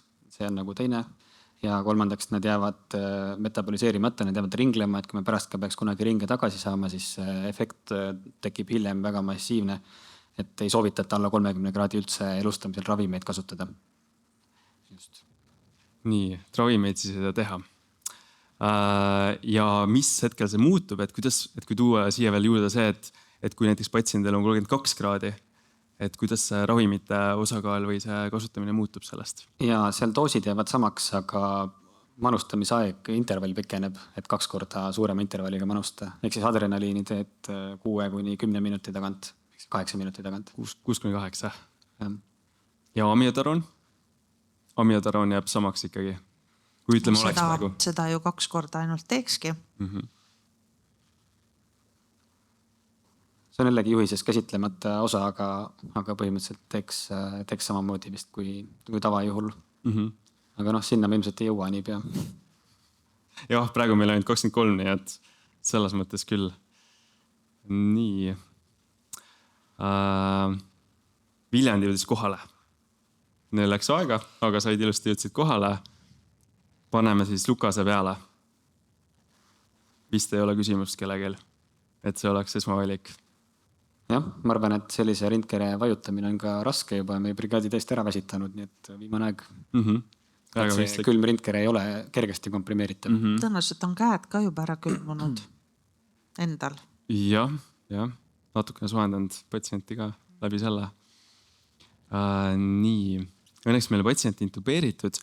Võib-olla üks asi, millest ma tahtsin veel rääkida, on see, et ta on 23 kraadi. Ehk siis ta hapniku vajadus on palju vähenenud, aga tal on vähenenud ka CO2 produktsioon. Aga meil on ainult ambu, millega me siis ventileerime teda. Et kuidas sa seda ventilatsiooni teeksid, et ta ei oleks niimoodi, et kui me lõpuks haiglasse jõuame, siis ta on nii üle ventileeritud, et CO2 on 5. No väga raske öelda või mingit mõõdupuud anda, et põhimõtteliselt elustamise käigus soovitatakse sama lähenemist kasutada, ehk siis 10-12 korda ja ligi kuni 500 mahuga. Aga kui tal peaks ringe olema, me saime teda ju natuke aega ventileerida ka enne, kui tal vereringe seiskus, et siis kindlasti mitte tavalise sageduse ja mahuga. Ehk siis võib-olla võtaks lihtsalt niimoodi rusikareeglina pool. Et selline raskes hüpotermias patsient, tema metabolism on kindlasti ka vähemalt poole võrra aeglustunud tema siis nagu energiatarve. Et lihtsalt teekski 5-6 korda, see on tema enda sagedus, millega ta enne tegelikult oli, see on ju, oli talle tolles olukorras adekvaatne tõenäoliselt. Nii, kas me tahaksime Viljandi brigaadid ka korpulisse, et panna siis mõõta temperatuuri söögitoru kaudu? Ma ei tea, see vist ei muudaks praegu midagi. Pigem paneks ajama, kui kaotaks aega. Võtaks parem neilt hingamisaparaadi, kui neil on. Nii, ja siis sõidaks ja vaataks jälle Marti otsa ja siis sõidaks Tartusse. Kas see sõidu ajal mingid eripärasi, nüüd meil juba fibrilleerib, siis on lihtsalt nii kiiresti kui vähegi võimalik. Jah, vaatad, seda raske on vaadata ilmselt, eks. Aga need 3 šokki ära ja siis lihtsalt sõidab. Mina ei usu, et meil õnnestub kiirabi autos seda haiget kuidagi üles soojendada, et hea, kui me sama temperatuuriga kohale jõuame, et lootust, et ta nagu 23 pealt 30 peale jõuab, on väga sinisilmne. Et kui seal võib-olla 1-2 kraadi oleks vahet, siis küll paneks selle söögitoru kaudse anduri ja jälgiks. Igal juhul võib panna, et ega see enam midagi halba ju ei tee. Et isegi see, kui me seal kiirabi autos taga kõik higistame, et see patsiendi kehatüve temperatuur ikkagi tõuseb väga aeglaselt, vaatamata sellele, et me võib-olla ise tunneme nagu oleme saunas. Sest me ju aktiivset soojendamist peale nende soojade pudelikeste lisamise ei rakenda. Me väldime sooja kadu, aga me ju teda... Ja see tuba, meile me soojaks oleme kütnud, see on sooja peamiselt meie jaoks, sest et tema seda soojust ei saa, kuna ta on termokilesse mässitud ja tekkidesse, et tema ikka toimetab oma enda soojusega peamiselt. Et tema näolapp on võib-olla väljas, puutub kokku selle 28 kraadiga. Muidu väga hea soojendaja on soe hapnik, sest vaadake, kui suur on alveoolide pindala ju. Aga meil sellist võimalust kiirabiautos ei ole, et hapnikku soojendada. Et see jääb siis haiglasse juba edasiseks käsitluseks. Võib-olla ennast Põhjamaana tituleerides peaksime me selle peale mõtlema. Me saaks teiselt brigaadilt tegelikult sooja lahuseid juurde võtta. Meil saavad ühel hetkel nad kapis otsa. Seda saab kasutada. Võib-olla soojad tekid ka veel juurde võtta, eriti kuna kulus kindlasti. Me juba mainisime, rääkisime ECMO võimalusest ja sellest pädevusest. Et kas sa tahad natukene sellest veel rohkem rääkida, just võib-olla sellest aspektist, et muidu me teame, et ECMO-l on kindlalt nagu nõuded, kriteeriumid, mis peavad olema täidetud, aga kuidas hüpotermia puhul on? Hüpotermia on kindlasti nagu kaitsev asjaolu, et aju on kaitstud selle madala temperatuuri tõttu, kuna aju metabolism on ka vähenenud ja rohkem on lubatud justkui või nagu pikemad vereringe seiskusajad on talutavad inimkehale ja tulemused võivad olla väga head ka tõesti tunde kestnud elustamise korral, sest et see südamemassaaž, mis me suudame Lukasega tagada, võib olla küll väike sellisele, ütleme nagu, ma ei tea, spordisaalis hüpermetaboolsena kokku kukkunud inimese jaoks, kelle südamminutimaht enne oli seal 10-15 liitrit, aga sellises hüpotermias patsiendil, kelle minutimaht ja vajadused ongi väikesed, siis tegelikult see massaaž on ka nagu efektiivne ja temperatuur madal kaitseb. Nii et ma ei ütle nagu mingit kindlat aega välja, et elustamisjuhendid räägivad isegi 6 tunnist, et kui sa ei jõua 6 tunni jooksul ECMO keskusesse, siis kaalu lähimas haiglas peatumist ja mingite muude võtetega soojendamist, aga ka nii pikkade elustamiste puhul on nagu inimesed hea nervisüsteemiga funktsiooniga taastunud. Nii et ma nagu ei kohkuks sellest pikast sõidust ja ei isegi nagu selle tõttu ei välistaks seda ECMO võimalust kindlasti. Minu meelest sellepärast, kas hüpotermia on nii põnev teema, kuna põhimõtteliselt alguses on sul patsient, kes nagu muude kriteeriumite järgi võiks olla surnud, siis, aga sa saad täielikult, ütleme siis ta elule tagasi tuua ja ma natukene sirvisin ka või sain infot, siis niisugune raamat on olemas nagu Mountain Emergency Medicine ehk siis nagu mägede erakorraline meditsiin. Ja seal oli siis välja toodud erinevad siis ütleme nii-öelda nagu rekordid, nagu Guinessi rekordid, aga lihtsalt siis ütleme niisuguses hüpotermia spetsiifilised rekordid. Esimene oli kõige pikem no-flow aeg. Ehk siis see on siis aeg, kus ei toimu mingit südamemassaaži. Patsient lihtsalt on südameseiskuses. See oli siis 42-aastane mees, leitud sügavast lõhest 7-meetrise lumekihi all. Elulised näitajad puudusid ja CPR-i südamemassaaži alustati alles haiglas ja see oli 70 minutit hiljem. Patsient oli asüstoolias, kehatüve temperatuur oli 19 kraadi ja ta sai siis soojenduse siis läbi nende ekstra korporaalsete võtete, millest me rääkisime ja ta taastus täielikult. Ehk siis 70 minutit hiljem. 70 minutit oli ta siis no-flows. Teine rekord, kõige pikem CPR aeg, ehk kõige pikem südamemassaaži aeg. Samuti 42-aastane mees leitud õuest. Ma loodan, mitte sama patsient. Vahetult leidimise järgselt tekkis asüstoolia, alustati südamemassaažiga, kehatüve temperatuur 23,2 kraadi. Südamemassaaž kestis 6 tundi ja 30 minutit ja soojendati üles ilma siis mingite kaudsete, ütleme mitte siis ekstrakorporaalsete võteteta ja taastus täielikult. Ehk siis tegelikult isegi, kui meil ei ole ECMO-d, kui meil ei ole hemodialüüsi, meil ei ole südame bypassi, et isegi siis tegelikult on võimalik. Nii, kõige madalam kehatüve temperatuur. Mul on 2 tükki veel. 2 aasta vanune poiss. Algus on nukker, aga ma luban, et see lõpeb õnnelikult. Kellel tekkis tunnistajateta südameseiskus, esmane rütm asüstoolia, kehatemperatuur 11,8 kraadi. Elustati 138 minutit ning ECMO-lt võõrutati peale 22 tundi. Täielik neuroloogiline paranemine. Ja kõige pikem uppumine. See on number, mis minu jaoks kõlab endiselt uskumatu. 7-aastane poiss uppus eisesse vette vähemalt 83 minutiks. CPR südamemassaaž 64 minutit, kehatüve temperatuur 13,8 kraadi, kaaliumi number 11,3. Samuti sai ekstrakorporaalse soojenduse, taastus täielikult. Nii et need numbrid kuidagi kõlavad väga uskumatult pikad. On mille nimel pingutada vist? Et on mille nimel pingutada, et ei saa nagu üldse, et kui vähegi on kahtlust primaarsele hüpotermiale, siis kuidagi selle mitte elustamise otsuse tegemine tundub väga keeruline. Jah, ma ei tea, kuidas siin vanus mängu tuleb. See on minu jaoks natuke segane, et kui meil muidu ECMO puhul on selliseks kriteeriumiks umbes 70 aastat see vanus ja ennast lisaks muudele, et meil ka eakad võivad sattuda sellisesse olukorda ja me teame, et tulemused on hüpotermiaga nagu paremad. Et ma ei tea, Veronika, mis sa arvad? Kas sa võtaksid ette sellise samasuguse tegevuse näiteks 80-aastasel kalamehel seal? Ma arvan, et see vanus võib-olla pole nii oluline, vaid just see eelnev funktsionaalne staatus on oluline, et kui hästi see inimene endaga hakkama sai. et kui mul vähegi see informatsioon on, No, et ma just. tõesti ja aga me ju näeme ka seda, et mõni 80-aastane näeb välja nagu 60-aastane ja mõni 50-aastane näeb välja nagu 100-aastane, et selles mõttes natuke tuleb ka seda usaldada, ma arvan. Ma arvan, et neid tegevusi tasuks alustada ja jõuda vähemalt sinnamaani, et hakata temaga kuhugi tulema ja siis, kui me juba teeme kõne haiglasse, siis saab kõik need asjad läbi arutada. Siis meil on loodetavasti see inimene kõiki tuvastatud selle aja peale ja saab natuke tema varasemast taustast teada.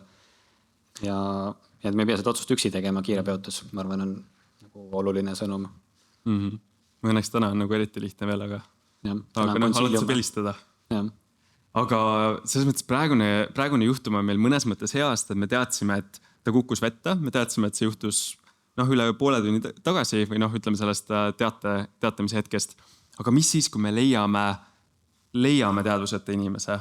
Et mis hetkel me ei alusta või ütleme, me leiame inimesed on asüstoolias, et mis hetkel me ei alusta siis elustamist või mis hetkel me sa mõtled hüpotermia korral? Just nagu hüpotermia kontekstis. Kõnnid siit koju ja leiad tänavalt. No vot, see on keerulisem, eks kõigepealt mul, praegu me muidugi räägime hüpotermiast, aga siis ma mõtlen, et äkki ta on just äsja kukkunud või ma ei tea seda. Et siis esialgu lihtsalt vaatad, kas tal on mingisuguseid külmumise tunnuseid ja katsud nahka, et kui see on väga külm, siis ma nagu arvaks, et ta võib olla alajahtunud. Elustamist ei alustaks siis, kui tal on mingi ilmselge, tõsine trauma näiteks, keha on pooleks pea on otsast ära, sellised näited, mida alati ravijuhistes tuuakse, mida loodetavasti keegi meil ei näe. Aga ka siis, kui keha on nii kange, et ei ole võimalik teha südamemassaaži. Et kui kõht ja rindkere on niimoodi külmunud, et ei liigu lihtsalt, siis see on kindlasti vastunäidustus. Ja siis ka, kui on näha, et ta on leitud ja ta hingamisteed on täidetud, ütleme siis lumega või jääga või mingi massiga, et siis ma nagu eeldan, et ta ei ole saanud hingata juba päris mõnda aega. Et näiteks nende laviinide kätte jäänute puhul on kriteeriumiks, et kui ta on 60 minutit laviini all olnud ja leidmisel on asüstoolias ja tal on hingamisteed lund täis, siis ei alustata elustamist. Aga kui pea on siiski väljas, hingamiste on avatud, on sama seis muidu, siis soovitatakse ikkagi alustada. Ehk siis avatakse hingamisteed. Et mitte alustamise kriteeriumid on tegelikult päris selles mõttes kardinaalsed. Päris karmid kriteeriumid, et tegelikult enamuse, väga paljudel juhtudel sa võiksid ikkagi teha midagi. Et praeguses olukorras eriti, kus väljas on juba külm ja lumine, et siis ikkagi nagu proovida vähemalt 20 minutit, siis on ta see võimalus ja muidugi, kui sa... 20 minutit.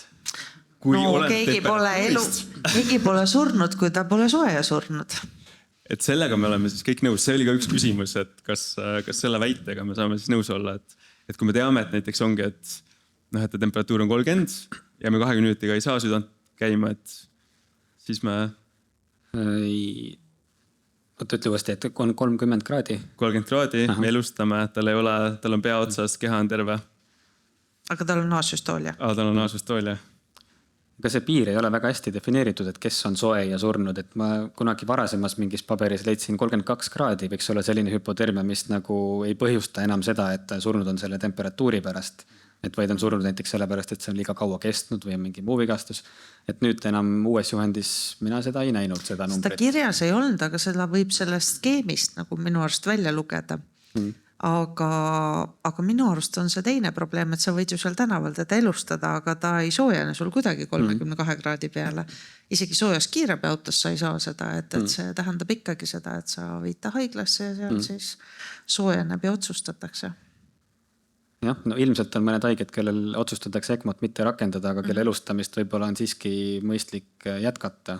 Ma ei oska siin kohe konkreetselt näidet tuua, aga võib-olla tõesti nagu kaasut haigustega jakkamad inimesed. Et ECMO võib olla natuke liiga invasiivne võte. Et seal võib kaaluda küll mingisuguseid selliseid natuke invasiivsemaid, aga mitte päris kehavälist vereringet. Nagu mingi põieloputus või pleuratreenidega soojendamine. Kas hemodiaalüüs tuleks ka siia olla või pigem mitte?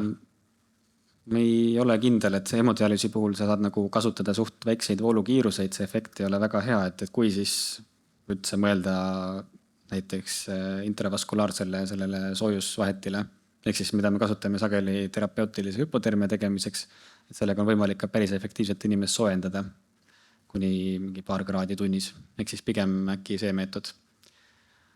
aga ma arvan, et need on nagu väga üksikud juhtumid, kus sellist asja võiks rakendada, et pigem meie tingimustes võiks ECMO-t rakendada sellistele raske juhusliku hüpotermiaga haigetele. Üks asi, see sisemine soojendamine, mis sa juba mainisid, et see põie ja ütleme siis pleurasisene, aga see oleks ikkagi haiglas, et see ei oleks siis ütleme nagu prehospitaalselt sa seda ette ei võtaks. Ma arvan küll jah, meil on seal niigi tegemist, meil on jätkuvalt ju käigus väga kiire transport ja see mulistamine nende lahustega seal pleuratreenide asetamine, et see nagu see võib meile anda jah mingisuguse soojenemise, aga me lõpuks jõuame haiglasse hiljem ja see haige vajab nagu midagi muud.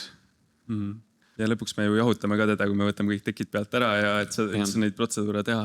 Pluss neid lahuseid meil ikkagi ei ole nii palju kiirabiautos ja me loodetavasti saame neid nagu paremini kasutada lihtsalt välise soojendamisena. Ja Marti meil ei sõida ju, kui me seal toimetame. No võtta, ta lihtsalt keeldub tööd tegemast. Nii, aga ma tulen korraks siia küsimuste juurde, mis meil vahepeal tekkis.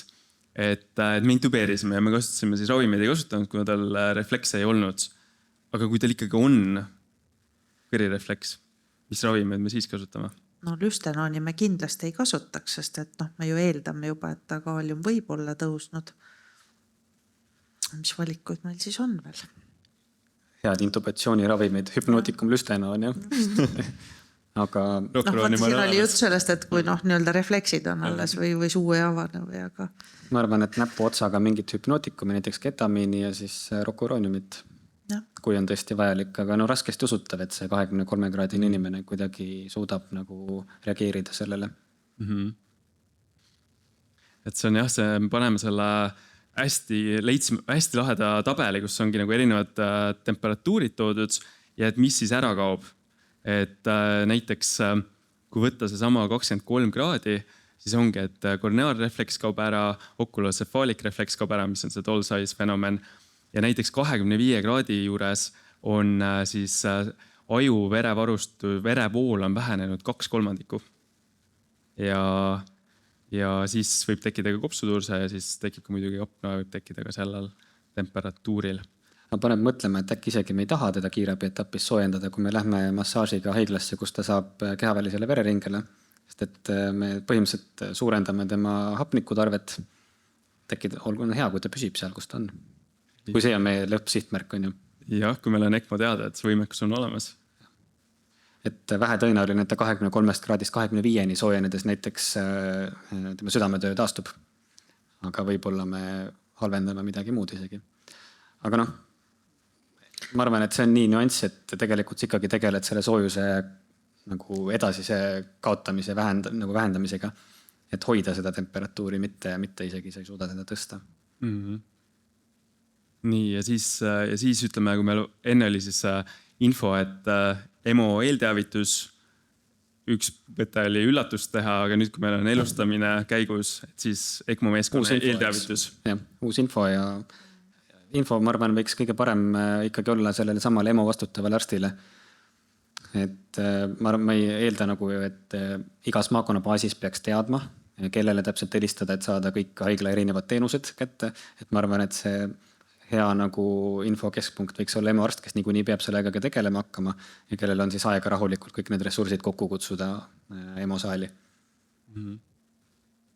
Et sealt saab selle kätte ja üldse, et ECMO näidustusi, mõni teine olukord, et siis samamoodi läheneda. Ja võib-olla ka diskuteerida, et kas see on olukord, kus ECMO-t võiks olla võimalik. Just. Et kuna meil on tegelikult transpordini aega ka, et või ütleme, see distants on piisavalt pikk, et me saame ka selle käigus telefonit konsulteerida. Kaua me sõidame üldse sinna Tartusse? 110 kilomeetrit, Martin, ma ei tea. 50 minutit. 45-50 minutit umbes jääb ka. Et siis on aega küll. Nii. Aga nüüd on meil siis olukord, kus meil on patsient läheb ECMO-le, aga me peame tegema selle julma hetke praegu ja ütleme niimoodi, et sellest ECMO käsitlusest me räägime järgmises osas. Me võtame inspiratsiooni Netflixi sarjadest ja jätame siis väikse cliffhangeri siia lõppu. Ma loodan, et annate andeks, sest ma ise vihkan cliffhangereid, aga me lihtsalt ajaliselt ei jõuaks rääkida ka ECMO käsitlusest ja see, ütleme, kogu see ECMO maailm ja see füsioloogia ja see taust seal on ääretult põnev ja ma arvan, et see väärib kindlasti oma osa. Et siis kogu sellest nagu etapist saab juba siis järgmises osas kuulda.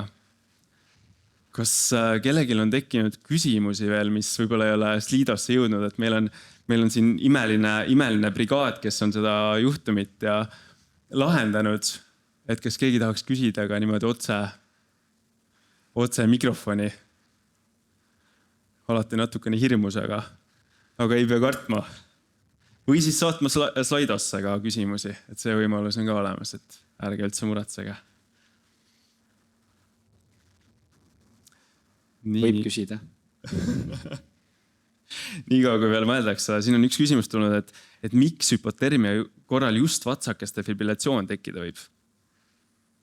Tegelikult see sõltub natukene temperatuurist, et 23 kraadi juures võiks juba ka asüstoolia tekkida tõenäoliselt.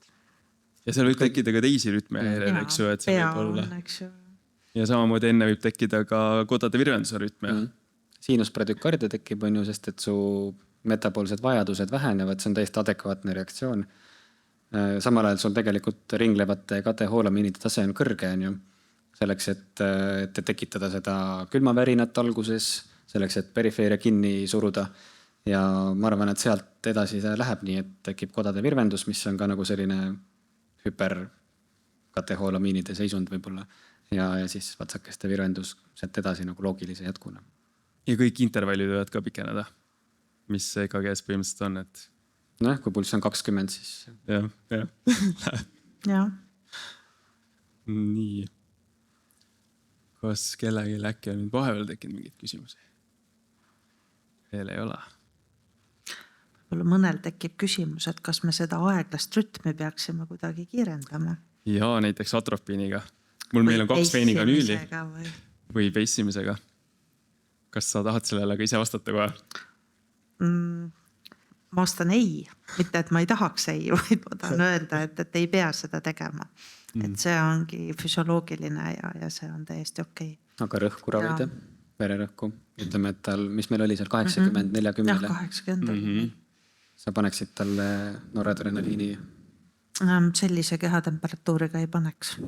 Et sa eeldad, et see on ka piisav, et tagada talle nagu adekvaatne perfusioon tema väheste vajaduste juures.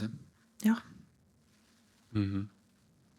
Et see on võib-olla see sama teema, et miks see CO2 nii vähe produtseeritakse ja miks ta ka vähem hapnikku vajab võib-olla kui tavaolukorras. Jah. Et CO2 lahustub ka paremini külmas vees. Nagu õlleklaasist, et õlu soojeneb, mullid tulevad välja. Ja. Et see on ka üks põhjus, miks CO2 on madal tegelikult ka hüpotermia korral, et gaaside lahustuvus selles külmas veres on nagu parem. See kehtib nii hapniku kui CO2 kohta. Nüüd tuli 8. klassika füüsikatund tuli jälle meelde sellega. Kogu aeg üritan meelde tuletada, kas see ikka on 8. klass? Jah. Võib-olla see olenes.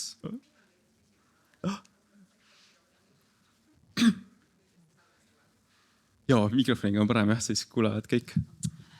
Mul tekkis siis küsimus õebrigaadina, et te rääkisite kohe, et Glasgow oli 3, et tahtsite ära intubeerida, et kas õebrigaad siis peaks kohe proovima toru panna või ma siis pigem ootaksin ikka, et patsient sureks enne ära, nii öelda. Mina soovitaks õdedel oodata, kuni patsient ära sureb ja siis panna kõritoru või siis supraglutiline vahend.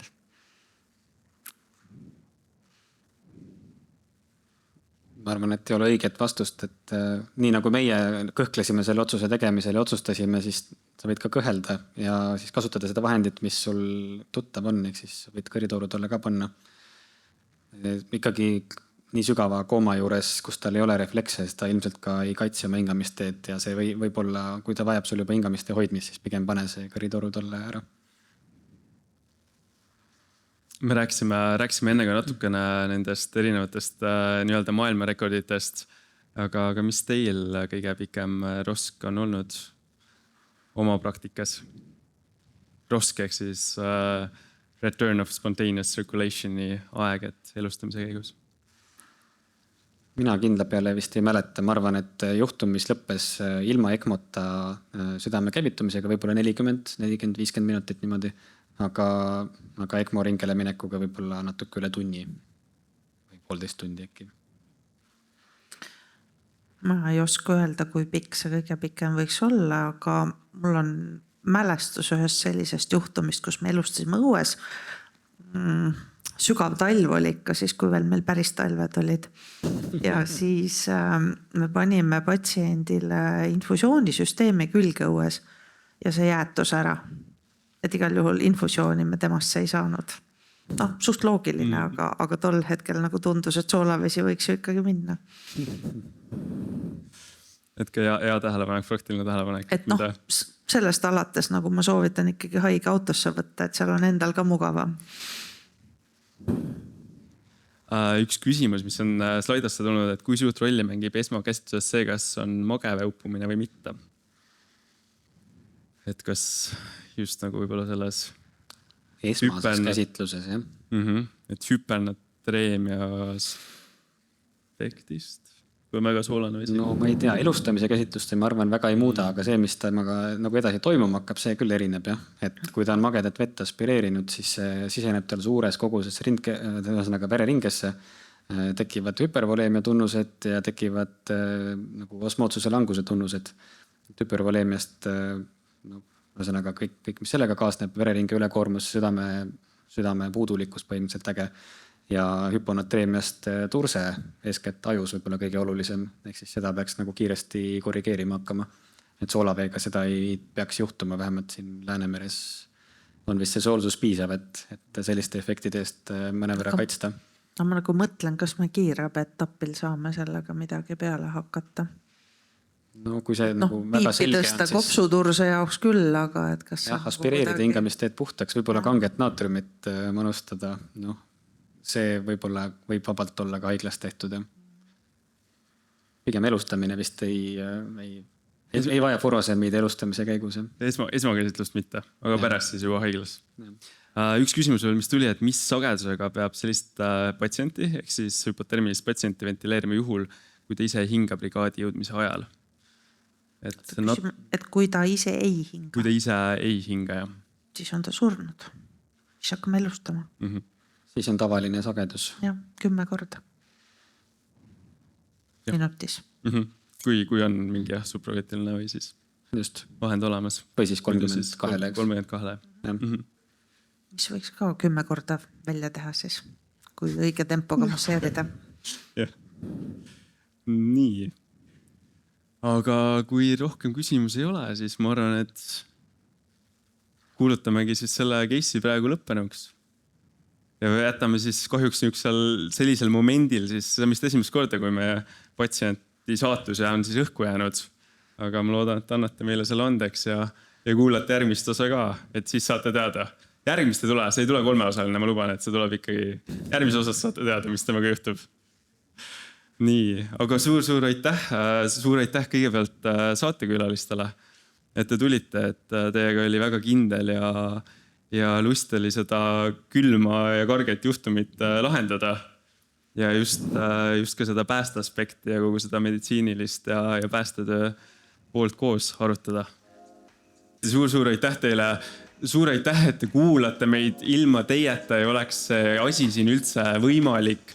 See avalik salvestus, kõik, mis meie Deltakutse tiimiga on aasta ajal juhtunud, et tõesti suur aitäh kuulamast ja kaasa elamast, et me oleme uskumatult tänulikud. Kes tunneb, et tahaks veel mu häält kuulda, siis meil tuli ka täna uus osa välja.